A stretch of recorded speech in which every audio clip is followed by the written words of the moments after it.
পঞ্চায়ত নিৰ্বাচন ঘোষণাৰ পাছতেই দেখা গৈছে মৰিয়নীত এক প্ৰকাৰৰ বিজেপিৰ জয় জয়ময়। 21খন আঞ্চলিকৰ প্ৰায় 21খন পঞ্চায়ততে বিজেপি আৰু মিত্ৰজোঁটে দখল কৰাৰ উপৰিও যিখন চাৰিখন যি জিলা পৰিষদ আছে আটাইকেইখনতে বিজেপিৰ দখলত। আৰু আজি দেখা গৈছে যে যথেষ্ট উৎফুল্লিত হৈছে ৰূপজ্যোতি কুৰ্মী মৰিয়নী বিধায়ক। আৰু মৰিয়নীত এনেদৰে সম্বৰ্ধনা দিয়া দেখা গৈছে যিসকল আঞ্চলিক পঞ্চায়তৰ সদস্য আছিল, যিসকল জিলা পৰিষদ আছিল, তেওঁলোকক সম্বৰ্ধনা জ্ঞাপন কৰিছে বিধায়ক ৰূপজ্যোতি কুৰ্মী। আমি পোনে পোনে ৰূপজ্যোতি কুৰ্মীৰ ওচৰত যাম। কি ক'ব, ইমান উৎফুল্লিত আজি দিনটোক আপোনালোকে কেনেকৈ দিন? প্ৰথমেতো আমাৰ এই বিজয় ভাৰতীয় সৈনিকলৈ আমি উৎসৰ্গা কৰিছোঁ। মৰিয়নী সমষ্টিৰ ৰাইজক মই দ্বিতীয়তে ধন্যবাদ জনাইছোঁ। আমাৰ প্ৰতি আস্থা বিশ্বাস আৰু বিশেষকৈ দেশৰ প্ৰধানমন্ত্ৰী নৰেন্দ্ৰ মোদী ডাঙৰীয়া আৰু মাননীয় মুখ্যমন্ত্ৰী ডক্টৰ হিমন্ত বিশ্ব শৰ্মা ডাঙৰীয়াৰ প্ৰতি বিশ্বাস আৰু অফুৰন্ত শ্ৰদ্ধা ভক্তি প্ৰদৰ্শন কৰিলে। আৰু ইয়ে আমাক দায়িত্ব আৰু বৃদ্ধি কৰিছে ৰাইজৰ সেৱা কৰাৰ ক্ষেত্ৰত। আমি আৰু কষ্ট কৰিব লাগিব, ৰাইজৰ যি আকাংক্ষা আমি পূৰ কৰিব লাগিব।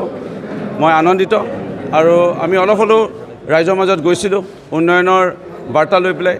ৰাইজৰ মাজত বিভিন্ন আমি যিসমূহ আজি দেশৰ প্ৰধানমন্ত্ৰী মোদী ডাঙৰীয়াৰ মাননীয় মুখ্যমন্ত্ৰী ডক্টৰ হিমন্ত বিশ্ব শৰ্মা ডাঙৰীয়াৰ কৰ্মৰাজিসমূহ ৰাইজৰ আগত আমি দাঙি ধৰিছিলোঁ আৰু ৰাইজক কৈছিলোঁ যে আৰু আমাক কাম কৰিবৰ কাৰণে আমাক সুযোগ দিব লাগে। আৰু ৰাইজে সুযোগ দিলে। মই মৰিয়নীবাসী ৰাইজক ধন্যবাদ জনাইছোঁ। মই সমান্তৰালভাৱে অসমৰ ৰাইজক আৰু বিশেষভাৱে যোৰহাট লোকসভা ৰাইজকো ধন্যবাদ জনাম। আৱেগৰ বৰ্তি হৈ পেলাই যোৱাটো লোকসভা নিৰ্বাচনত ৰাইজে যিগৰাকী সাংসদ বিজয় কৰালে, সাংসদগৰাকীৰ কথা ইতিমধ্যে সমগ্ৰ দেশে গম পাইছে, সমগ্ৰ পৃথিৱীয়ে গম পাইছে যে তেওঁ মাত্ৰ মুখ্যমন্ত্ৰী ডাঙৰীয়া সৰ্বানন্দ ৰাইজে এতিয়া প্ৰশ্ন, মুখ্যমন্ত্ৰী ডাঙৰীয়া কেৱল নহয় সৰ্বানন্দ ৰাইজে প্ৰশ্ন সুধিছে। আজি আমিও তেওঁক সুধিব বিচাৰিছোঁ, তেওঁ পাকিস্তানত 15 দিন থাকি আহিছিলে নাই? আৰু এই উত্তৰ তেওঁ দিবলৈ আজিলৈকে তেওঁ সাহস নকৰিলে। তেওঁৰ বিয়া পতা আজি 13 বছৰ হ'ল। আজি এই 13 বছৰ 12 বছৰ বয়সলৈকে আজি তেওঁৰ সহধৰ্মিনীক ভাৰতীয় নাগৰিক কৰিব পাৰিলে নে নাই? তেওঁৰ 2টি সন্তান, আৰু এই 2টি সন্তানক তেওঁ ভাৰতীয় নাগৰিক কৰিলে নাই? এই প্ৰশ্নবোৰৰ পৰা তেওঁ উত্তৰৰ পৰা পিঠি দি আছে। আৰু যিজন সাংসদ সকলোৱে গম পাইছে লাভবিলাকত থকা মানুহ, ৰজাঘৰীয়াৰ মানুহ বুলি ক'লেও এক প্ৰকাৰ ভুল নহ'ব। ৰজাঘৰীয়া মানুহ যেনেকৈ ৰজাঘৰত থাকে, প্ৰজাৰ ওচৰলৈ নাহে, কেৱল অকল স্বাৰ্থতে প্ৰজাৰ ওচৰলৈ আহে। সেই ৰজাঘৰীয়া মানুহজনে লোকসভা নিৰ্বাচনত অকল ভোট বিচাৰিবলৈ গ'ল। আৰু এতিয়া প্ৰজাৰ সেই দুখৰ ক্ষণত ক'ৰবাত বানপানী হ'লে, ক'ৰবাত যেতিয়া আপদ বিপদত ৰাইজে পৰে, সাংসদজনক বিচাৰে। কেতিয়াবা অসুখ এক্সিডেণ্ট দুৰ্ঘটনাপতিত হৈ পেলাই কোনোবা পৰিয়ালৰ যেতিয়া লোকসকলে আজি আমি যিমানটো জানিছোঁ কংগ্ৰেছ দলৰ 2-এজন চিনাকি আছে, আমি সুধিলোঁ তোমালোকৰ ইমান শোচনীয় পৰাজয় বোলে, সাংসদজনক বোলে আমিতো মাতি আনিব নোৱাৰিলোঁ। আমি বোলে কোনোবা বেমাৰ হ'লে, কোনোবা এক্সিডেণ্ট হ'লে মাতোঁ আমাৰ পৰিয়ালৰ কংগ্ৰেছৰ, আপুনি আহক। তেওঁ বোলে আহিবলৈ সময় নাই। কিবা এটা টকা সহায় কৰক, টকা সহায় কৰিবলৈ তেওঁ বোলে টকাই নিদিয়ে, আমাক সহায় নকৰে। বোলে নিমন্ত্ৰণবোৰ বোলে দিওঁ, ৰাইজৰ বোলে ৰাজহুৱা অনুষ্ঠান ৰাসতে হওক, শংকৰ জন্মোৎসৱতে হওক, ভাগৱত পাঠতে হওক, ভাওনা সভাতে হওক, দুৰ্গা পূজাতে হওক, কালী পূজা হওক, ক্ৰিকেট হওক, ফুটবল হওক, ভলীবল ক'তো নাহে। তেনে স্থলত কংগ্ৰেছৰ আজি শোচনৰ পৰাজয় হোৱাটো স্বাভাৱিক, কাৰণ তেওঁলোকে নেতাবিহীন হৈ আছে।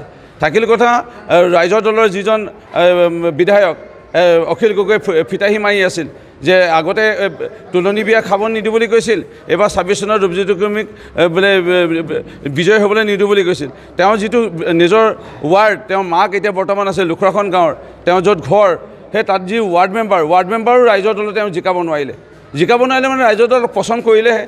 আৰু ইতিমধ্যে শৃংখল চলিহা ডাঙৰীয়া ইতিমধ্যে সুন্দৰ এটা বক্তব্য আগবঢ়াইছে যে বিল 80 থানাকে লৈ জাতীয় সংগঠন আজি কেওটাই তেওঁক যেতিয়া 2021 চনৰ নিৰ্বাচনত জয় কৰাৰ ক্ষেত্ৰত সহায় কৰিছিল, তেওঁলোকক যেতিয়া পিঠি দিলে সেই অখিল গগৈ ৰাইজৰ দলৰ, সেইকাৰণে ৰাইজৰ দলৰ আজি তাৰিখত না জিলা পৰিষদ, না আঞ্চলিক পঞ্চায়ত, না কংগ্ৰেছ দলৰ জিলা পৰিষদ, আঞ্চলিক শূন্য ৰাইজৰ দল মৰিয়নী সমষ্টিত, শূন্য কংগ্ৰেছ দল মৰিয়নী সমষ্টিত।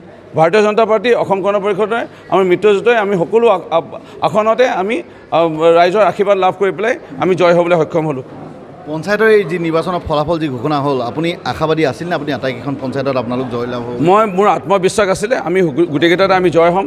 আৰু তেনেধৰণে আমি গোটেইকেইটা চিটতে আমি জয় হ'লোঁ আৰু আপোনালোকে দেখা পাইছিল আমি খুব সুন্দৰভাৱে এটা কেছ ৰেজিষ্টাৰ হোৱা নাই আমাৰ বিপক্ষে কাৰণ আমাৰ মাননীয় মুখ্যমন্ত্ৰী মহোদয়ে কঠোৰ নিৰ্দেশনা আছিল যে আমি কোনো কোড অফ কণ্ডাক্ট নিৰ্বাচনী বিধি উলংঘা কৰিব নালাগে কাৰো পোষ্টাৰ বেনাৰ আমি ফালিব নালাগে বেলেগ বেলেগ ৰাজনৈতিক দলৰ নেতাসকল যদি আহে ইয়াত মৰিয়নি সমষ্টিত গৌৰৱ গগৈ ডাঙৰীয়া আহি পেলাই ধাৰাবাহিক ইয়াত প্ৰচাৰ কৰিছিল ইয়াত অখিল গগৈ ডাঙৰীয়া আহি পেলাই ধাৰাবাহিক প্ৰচাৰ কৰিছিল ক'তো আমি বাধা দিয়া নাই ক'তো বাধা দিয়া নাই ক'তো পোষ্টাৰ বেনাৰ ফটা নাই আৰু ক'তো আমি তেওঁলোকক বিৰোধী দলৰ প্ৰচাৰৰ ক্ষেত্ৰত আমি বাধা দিয়া নাই যাৰ কাৰণে কোনো এটা থানাত কোনো এটা আমাৰ কেছ বিজেপি বা এজিপি দলৰ বিপক্ষে ক'তো ৰেজিষ্টাৰ হোৱা নাই কিন্তু বৰঞ্চ আমি অন্য দলৰ বিপক্ষে আমি কংগ্ৰেছ দলৰ বিপক্ষে আমি এতিয়ালৈকে দুটা কেছ ৰেজিষ্টাৰ কৰিবলৈ বাধ্য হৈছোঁ এটা তিয়ক থানাত অধীনত আৰু এটা মৰিয়নি থানাৰ অধীনত অন্য দলৰ কংগ্ৰেছ বা ৰাজ্য দলৰ বিপক্ষে আমি কেছ দিছোঁ আমাৰ দলৰ এগেইনষ্টত কেছ দিব পৰা নাই আজি আৰু এটা ভাল লাগিল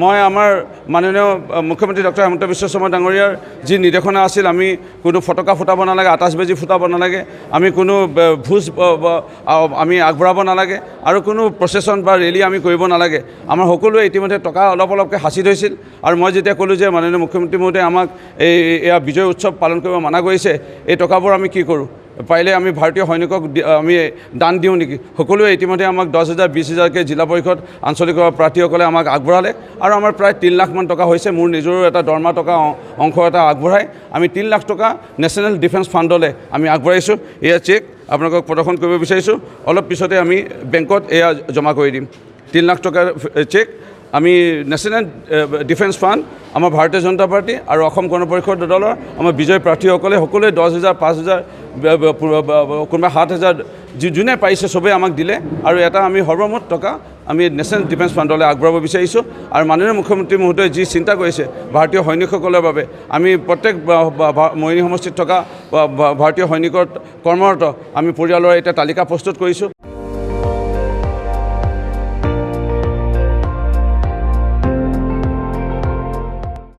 আপুনি চাই আছে ND24 সৰ্বশ্ৰেষ্ঠ নহয় সৰ্বোত্তমৰ দৌৰ